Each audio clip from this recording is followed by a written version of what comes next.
Vote কেন্দ্রে vote চুরি করতে আসতে চাইলে স্ত্রীর কাছ থেকে মোহরনামা আপনি আসেন, তা না হলে জনগণ ভোট চোরদেরকে এবার ভোট কেন্দ্র থেকে ফিরতে দেবে না।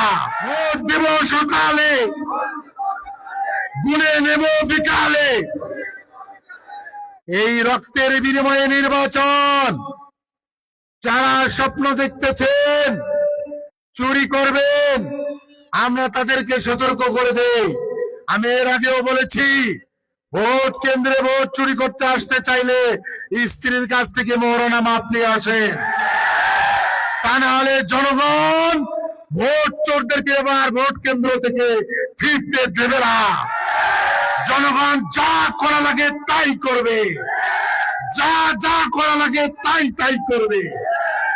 আমরা আগামী দিনে এই আদিতমারি কালীগঞ্জে যারা জামাত কর্মীদেরকে ভোটারদেরকে ভয় দেখান, 12 তারিখের পর থাকতে পারবে না, 12 তারিখের পর ব্যবসা করতে পারবে না, 12 তারিখের পর মামলা দিয়ে দেবেন, এই জনগণ আপনাদেরকে এবার লাল কার্ড দেখাবে। দয়া করে জামাত শিবিরের কোন কর্মীকে ভয় দেখাতে আসিয়েন না। জামাত শিবিরের কর্মীরা যদি একবার উঠে যায়, জেগে যায়, পালানোর কোন রাস্তা পাবেন না। আমরা জাগতে চাই না, জনগণ জাগতে চায় না, কিন্তু দয়া করে বাঘের কানে আঙ্গুল দিয়ে চুলকাবেন না। একবার যদি জাগ্রত হয়, আমরা দেখেছি ইতিমধ্যেই। সুতরাং আমরা কোনো সংঘাত চাই না, আমরা কোনো সংঘাত চাই না, আমরা কোনো বিভেদ চাই না। আপনাদের কাজ আপনারা করেন, আমাদের কাজ আমরা করব।